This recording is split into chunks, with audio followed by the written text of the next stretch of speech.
kabar kalian semuanya? Aku bakal buat konten Zoom Talk series.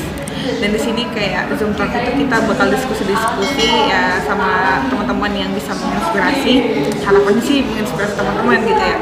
Dan kali ini narasumbernya tuh Hani Nikita Sinaga, dan dia itu sekarang lagi berada di Jerman. Nah, kita bakal sharing ke dia gimana sih cerita hidupnya selama di Jerman, pengalaman hidup dia, dan gimana caranya bisa lolos au pair. Nah, au pair itu apa sih? Yuk kita kepoin sama Nikita. So, check it out guys. Halo Niki. Halo Halo, Kak, apa kabar? baik Kakak di sana baik kan? Baik juga, alhamdulillah. Oh ya, belum kenalan. Jadi nama aku Ani Nikita Sinaga. Jadi aku udah 1 tahun di Jerman. Aku kerja au pair. Iya, aku kerja au pair di sini di Jerman, tepatnya di Düsseldorf. Terus apa sih sebenarnya au pair itu? Au pair itu kayak au pair itu sebuah organisasi pemuda-pemudi yang datang ke negara asing untuk bertukar budaya sekaligus sama kerja juga. Terus dulu tahu program au pair itu dari mana sih gitu? Atau emang cari tahu sendiri dari teman dari mana? Iya, sebelumnya teman aku udah banyak datang kan ke sini ke Jerman, terus mereka bilang ya udah ke sini aja gitu kan. Sebenarnya kalau au pair itu bukan cuma di Jerman, di negara lain juga bisa, kayak negara Austria, negara-negara Amerika juga bisa jadi au pair. Terus kenapa milih Jerman? Kenapa nggak di Australia? Kenapa nggak yang negara yang lain gitu? Kenapa harus ke Jerman? Karena takut sih, karena kebanyakan teman aku milih ke sini, ya udah aku ke sini aja. Jadi jawabannya ya gara-gara temen juga makanya ke sini. Keluarga gitu nggak ada di sana keluarga? Kalau keluarga nggak ada? Keluarga ada di Belanda, di Holland, dekat kok dari sini, cuma 2 jam. Gitu. Ya au pair itu kayak bukan seluruhnya untuk kerja, ada juga au pair yang untuk ya langkah pertamanya au pair, tapi untuk kuliah juga di sini, ada juga yang benar-benar kerja gitu. Ada juga yang untuk pertukaran budaya, tapi 1 tahun di Iya, Jerman, pertukaran terus budaya. au pair juga di negara lain kayak gitu. Pertukaran budaya ya. Tapi kayak kerja juga di sana gitu ya. Iya, kebanyakan sih kerja, tapi ada juga langkah pertamanya au pair, terus mereka kuliah di sini atau au pair di Jerman 1 tahun kan. Kalau au pair itu 1 tahun, terus 1 tahun lagi di negara lain kayak gitu, kayak di sini Austria lebih dekatnya. Oh, jadi kayak kan udah 1 tahun nih. Jadi abis itu kemana? Kan biasanya tadi 1 tahun Aku program au pair. aku lanjut kerja juga Oh, di lanjut sini, lagi. nggak au pair namanya itu namanya 1 tingkat di atas au pair, itu namanya Efeshot, di dekat sini juga. Oke, jadi untuk au pair nih, gimana sih tahapan seleksinya? Pasti ada dong seleksinya ya. Tahapnya au pair. Iya, gimana? Apakah sulit Jadi atau gimana? enggak sih, Nggak sulit. yang waktu itu aku kemarin pertama itu aku harus les dulu di Medan selama 6 bulan, Les terus aku Jerman. harus ada sertifikat les bahasa Jerman. Terus kita kami ujian di Bandung, harus ada sertifikat A1-nya. Setelah itu ngurus visa. Cuma itu sih nggak banyak peraturannya jadi au pair. Berarti dari seleksi administrasi juga ada ya? Oh iya dong, iya, Administrasi. banyak sih pengeluaran kalau jadi, iya, banyak sih pengeluaran kalau mau jadi au pair. Tapi kalau di sini mah udah bisa diganti sama uang sakunya. Iya. Emang pertamanya gimana? Banyak pengeluarannya itu dari segi apa? Pendaftaran ada pengeluarannya, ada biaya pendaftarannya. Iya, Biaya pendaftarannya biaya berapa? pendaftaran. Kemarin kami biaya pendaftarannya kalau nggak salah 900.000. 900. Terus ada lagi yang lain. Uang buku, Aduh, waktu les itu ya? ya uang buku sama uang les per bulannya. terus ongkos ujian, ongkos visa, ongkos pesawat ke Bandung, pulang ke Medan gitu. Oh iya. Tapi udah tergantikan ya sekarang ya. Itu waktu pengurusan. Ya, alhamdulillah. Tadi kan Niki bilang nggak susah ya untuk program au pair seleksinya nggak terlalu susah banget ya. Iya. Nggak susah. Untuk pengurusan visanya sendiri gimana? Ribet nggak? Kalau visa itu, kalau kita au pair dibantu sama surat kontrak kerja sama gas family kita dari sini. Terus kita nanti kalau ke pengurusan visanya di Jakarta, kita ya udah interview pakai bahasa Jerman. Terus mereka cuma nanya-nanya tentang gas family, jadi nggak susah-susah gitu. Soalnya aku kan punya agen, jadi agen juga ngurus dari Jerman. Gitu. Ya sama bayar uang agen juga, harus bayar uang agen kalau kita dicariin host family kita. Ada nggak sih kemungkinan misalnya udah ikut tahapan seleksi itu, kemudian ada nggak sih yang nggak lolos? Ada, tapi nggak lolos yang maksudnya pasti wajib sih bakalan ke Jerman. Nggak lolosnya ujian. Kemarin temen aku sampai 3 kali gagal ujian, terus akhirnya dia bisa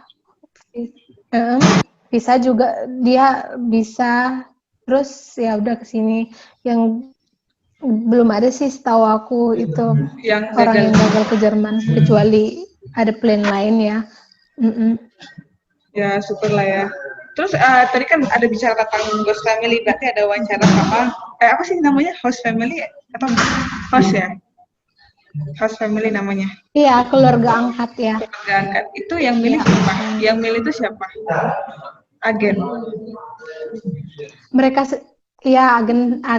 Terus kita harus nyiapin foto kita sama anak-anak, sedekat apa kita sama anak-anak.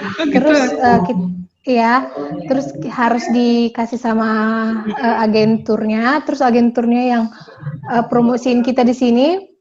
Terus gas family-nya deh yang milih siapa sih kayak yang lebih cocok sama gas family-nya. Terus kita dikasih kontak sama gas family-nya. Ya udah tanya jawab sama gas family-nya. Kalau udah cocok, ya udah tinggal ngurus vertraknya aja, kontrak kerjanya aja. Berarti sejauh ini masih lulus aja, lancar-lancar aja ya. Tapi aku udah ganti gas family sih. Oh iya. Ini gas family aku yang kedua. Yang kedua. Terus gimana sih? Iya. Kayak kan dari Indonesia tuh ke Jerman. Gimana sih first impression-nya, ekspektasinya dulu yang sebelum ke sana, nyampe sana kayak terkejut gitu dengan culture shock-nya gitu. Gimana sih ceritanya dulu awal-awal? Culture shock-nya, jadi aku ya berpikir dari Indonesia ya, kalau Jerman itu kayak gimana ya, kota yang gimana, yang ekspektasiku dari itu ya Jerman ya udah luar biasa lah. Kalau aku di sini ya banyak orang-orang yang pas aku pikir sih nggak ada gembel gitu, nggak ada orang jalan-jalan kayak gitu, ya udah modern semua di sini kan. Tapi ya nyampe di sini ya kayak gimana ya, masih sama sih. Di sini masih ada juga orang-orang yang tidur di jalanan, orang-orang yang minta gitu. Aku di sini kultur shocknya yaitu nengok orang ciuman di jalan, udah biasa, pelukan di jalan, udah biasa. Kayak hal-hal yang tabu di Indonesia, kayak di sana udah biasa aja gitu ya. Udah biasa aja. Jadi kalau soal iklim gimana? Aku pertama di sini cuacanya ya, aku pertama kali ke sini cuacanya iklimnya itu panas ya. Musim panas, terus musim semi, terus musim salju. Sekarang balik lagi setelah musim salju, balik lagi ke musim semi. Setelah itu sekarang jadi musim panas lagi. Oh, berarti udah pernah ngerasain 4 musim itu? Kan sana ada 4 musim ya? Ya. Udah pernah. Nggak kenapa-napa kan, nggak sampai sakit, sampai kedinginan gitu, nggak sampai gitu ya? Masih aman-aman aja sejauh ini ya? Aman sih, kalau dinginnya ya dingin banget. sekali sih aku rasain. Kalau di tempat aku kan lumayan panas, jadi di sini cuma sekali datang saljunya. Terus yang hal lain lagi culture shock di sana gimana? Kayak Di sini ya kultur shock aku yang di sini yang aku rasain ya, kita di sini semua harus butuh kertas, ngurus apa semua harus di sini harus berani ribet. Kertas sini itu ngurus bank aja harus nunggu 1 bulan supaya kartunya keluar.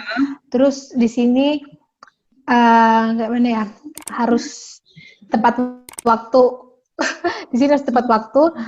Jadi kan di Indonesia ya, kalau kita datang jam segini, telepon bisa ya jam segini datang, ya nggak apa-apa. Di sini nggak boleh, harus ya.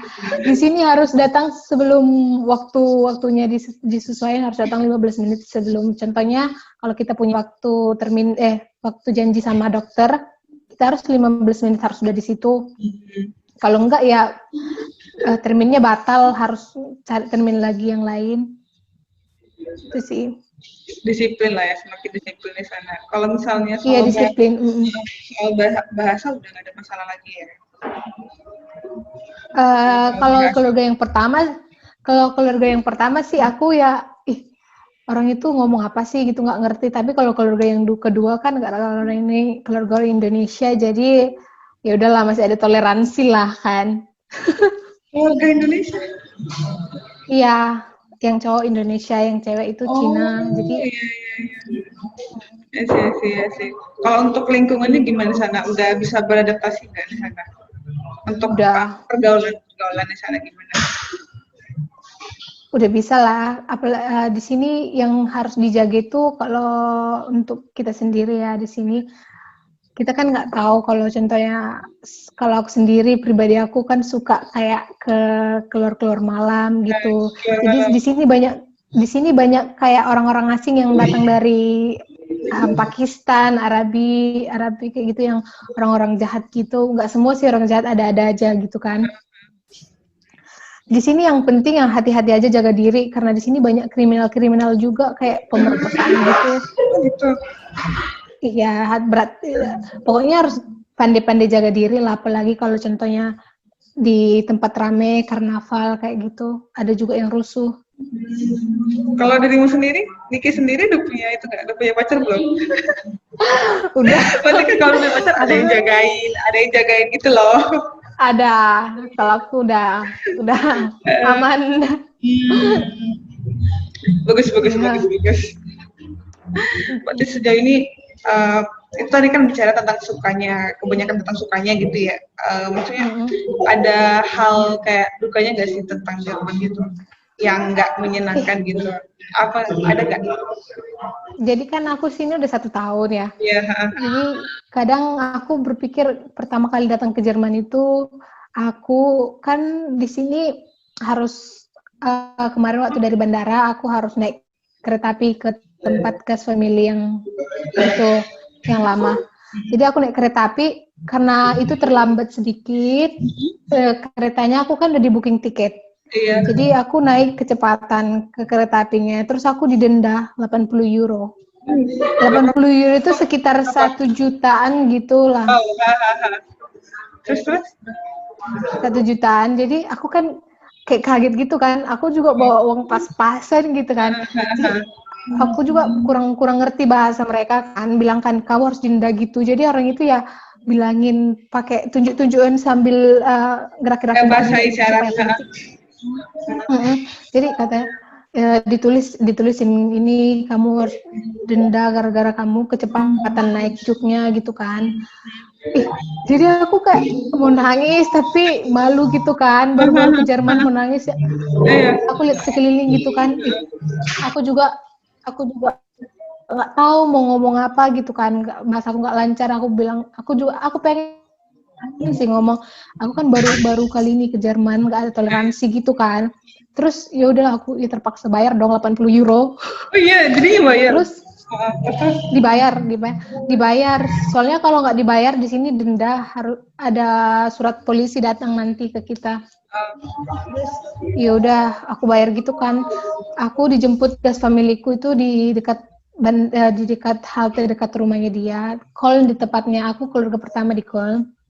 Terus aku bilang sama gas faternya, aku kena denda 80 euro. Iya. Jadi untung dong diganti 50 euro.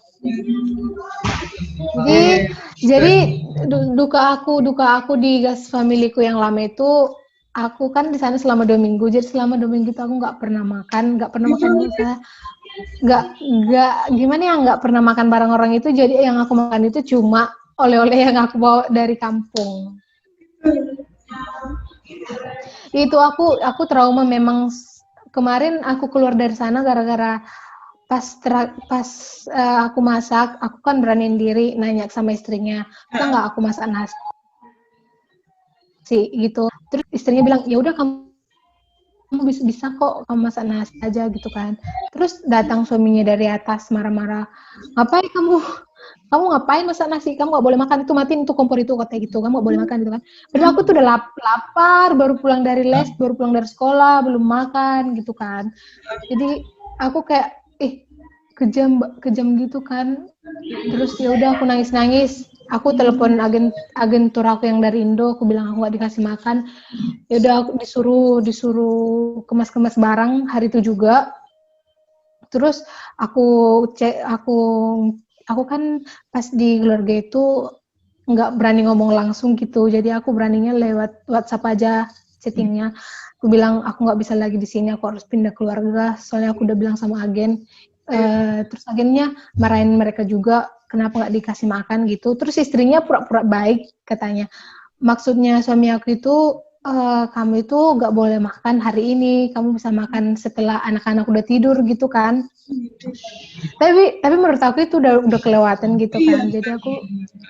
Jadi aku ya udah nggak mau lagi di situ. Terus orang itu turun ke bawah ke kamar aku, ngetok. Aku di situ udah semua beres-beresin barang-barang aku. Terus mereka bilang, kami minta maaf ya, kamu bisa nggak di sini sampai 1 minggu lagi gitu kan. Terus ya aku berpikir ya kalau 1 minggu lagi bisa mati. Mati aku nggak makan gitu kan. Udah aku bilang aku nggak bisa. Untung ada teman aku yang dekat dari rumah itu nampung aku sebelum aku dapat KF yang sekarang. Jadi udah aku angkat barang gitu. Jadi orang itu cuma buka pintu aja, buka pintu. Terus udah aku sambil nangis-nangis ngangkat koper yang berat ke Bahnhof sendiri. Sendiri. Aku ya itu memang pengalaman aku yang terduka di sini. Yang paling pahit, paling pahit di situ ya. Iya, paling pahit. Sampai aku di kereta api itu nangis-nangis, sampai ada itu kakek-kakek yang ngasih tisunya sama aku, nggak kenal sama sekali tisunya. Dramatisnya, saking dramatisnya. Si tisu sama aku, karena aku aku pikir kenapa sih kayak gini, aku kan baru sampai di Jerman, terus kenapa sih harus aku alamin gini kan. Jadi itu tiba-tiba email dari gas family aku yang lama itu datang sama aku waktu aku udah di tempat teman aku itu kan. Katanya gini, kami harus ke pengadilan untuk gara-gara aku keluar dari rumah orang itu, dan orang itu bilang kalau aku itu ngadu sama agentur aku, kalau orang itu nggak ngasih aku makan gitu kan. Padahal sebenarnya ya yang itu yang aku rasakan kan. Terus orang itu mau bawa aku ke pengadilan aja gitu. Terus jadi aku ngomong sama agentur aku bilang, gimana nih orang ini bilang kayak gini, aku bilang. Terus agentur bilang, yaudah selama kamu punya aku yang ngurus itu, katanya gitu. Ya udah diurus agentur. Jadi sampai sekarang orang itu nggak ada kabar lagi gas family yang lama. Berarti hubungan dengan mereka berakhir dengan nggak baik dong ya sama mereka? Iya, nggak baik. Itu apalagi anak-anak di sini ya, anak-anak Jerman, kayak aku nggak tahu, nggak semua sih. Kalau di tempat gas family aku yang lama, mereka kayak udah berani bohong. Kayak aku dorong orang itu kan ayunan kan. Terus karena umur 3 tahun cowok, anak pertama, aku dorong dia kan cowok itu naik ayunan. Terus dia bilang sama papanya gini, itu sini kita mau jatuhin aku dari ayunan, katanya gitu. Terus papanya marah dong dari aku sama aku gitu kan. kamu kok ada niat jahat sih kayak gitu kan. Padahal lo sama sekali nggak ada niat mau jatuhin ya, ya anak-anak di sini udah berani ngefitnah gitu. Mm-mm. Tapi itulah deh pengalaman kayak cara ngadepin orang-orang kayak gitu gimana, jadi belajar gitu ya. Tapi sekarang udah nyaman lah ya sama yang baru. Sama yang baru ini udah berapa lama? 1 tahun, kurang berarti 11 bulan 2 minggu lah. 11 bulan. Oh, berarti ya di 11 2 kan waktu aku kan 2 minggu di host family yang lama. Jadi di sini ya 11 bulan 2 minggu. Jadi totalnya kan 1 tahun. Oh, jadi yang lama yang pertama itu cuma 2 minggu doang. Ya cuma 2 minggu, siapa juga lah tahu. Oke. Makan kurang apa. Jadi banyak lah ya udah pengalaman ya. Terus setelah au pair ini rencananya ke depan apa? Ada rencana gitu? Aku rencana kalau ya kan aku kan FS Shot, jadi aku kerja sama anak-anak juga kayak di yayasan anak-anak gitu. Jadi yayasan ini ya khusus bukan cuma orang di mana aja, dari anak-anak luar negeri gitu, negara asing kayak Pakistan, Syria gitu. Terus aku rencananya Ausbildung karena di sini setiap orang diwajibkan kerja Ausbildung. Jadi rencana Ausbildung. Jadi setelah Ausbildung aku rencana mau di panti jompo gitu. Oh, berarti ini ya pengen tetap kerja lagi gitu ya?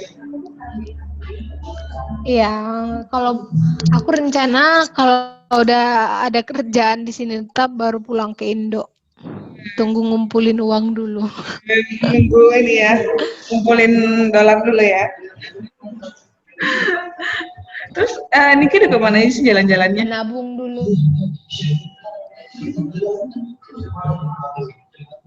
Aku sebelum pandemi corona ini aku udah jalan-jalan ke Holland pastinya, Holland ke itu Belanda, Belgia.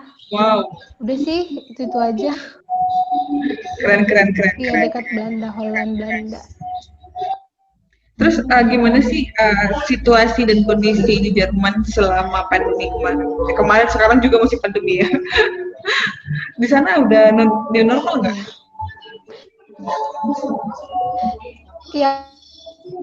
Di sini ada new normal, udah nggak ada lockdown lagi. Udah nggak ada lockdown. Di mana selama pandemi kemarin?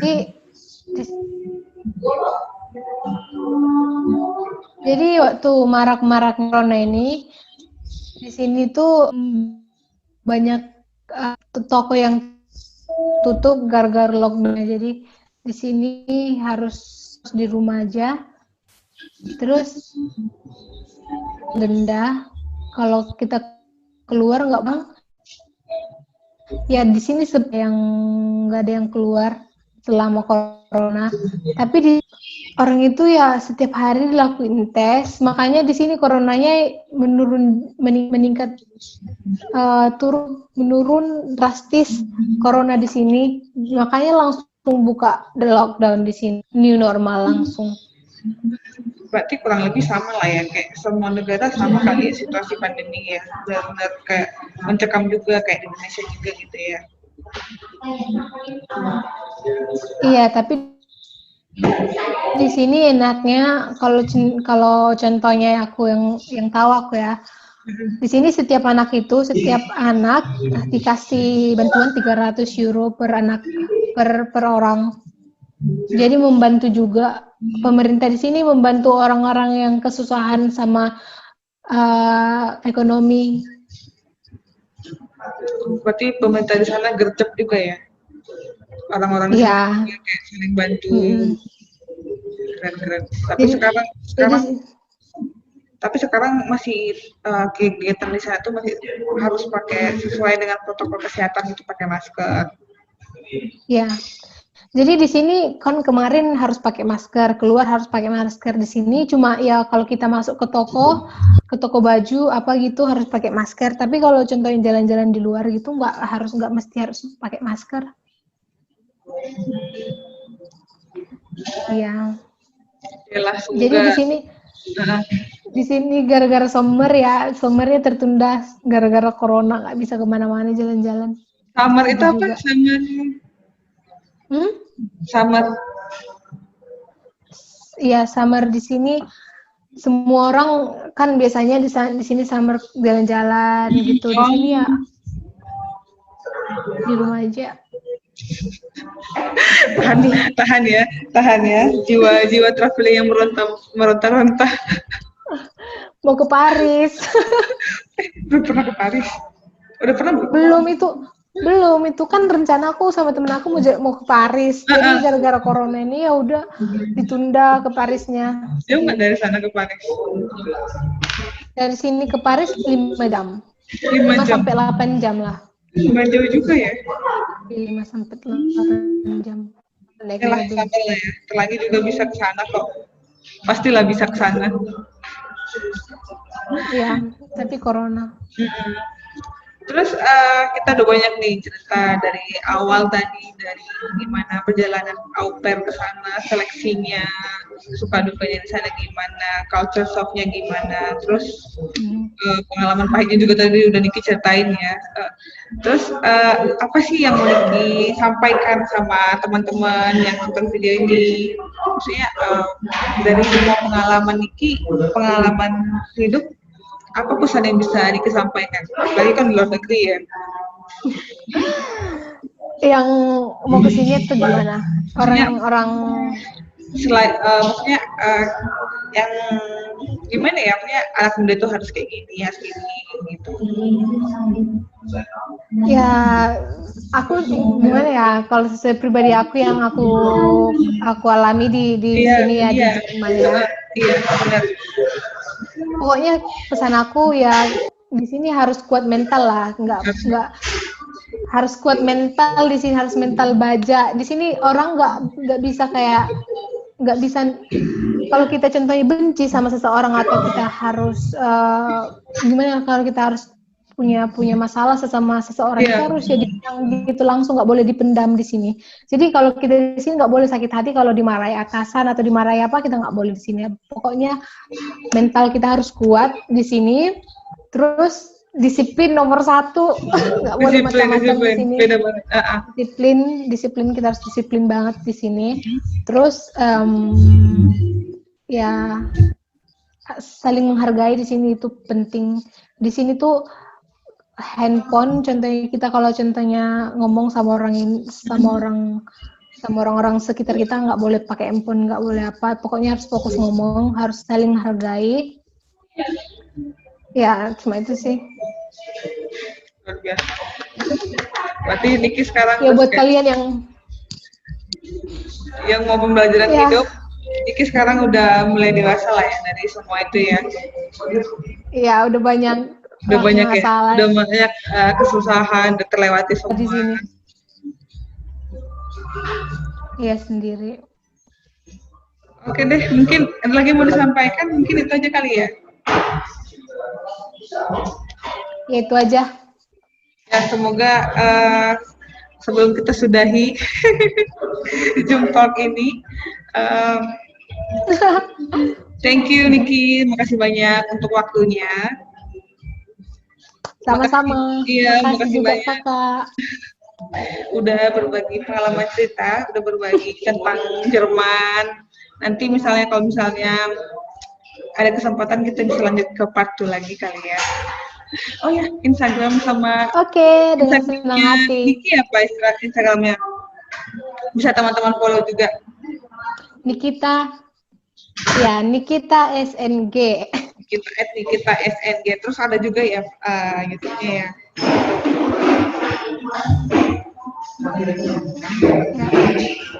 Niki kan ada akun channel YouTube juga ya. Vlog Nikita di Jerman. ya, supaya teman-teman juga jangan lupa sarankan di bawah Iya. aku diskusinya guys. Oke Niki, makasih banyak. Semoga sehat selalu. Sama-sama Kak. Sukses terus. Sukses segala cita-cita dan cita di sana. Thank you Niki. Amin, Kakak juga. Dadah. Terima kasih banyak. Dadah. Sama-sama. Dadah. Dadah. Oke guys, jadi itu dia untuk videonya dengan Hani Nikita Sinaga. Semoga teman-teman bisa menginspirasi. Dan thank you for watching. Jangan lupa like, comment, subscribe guys.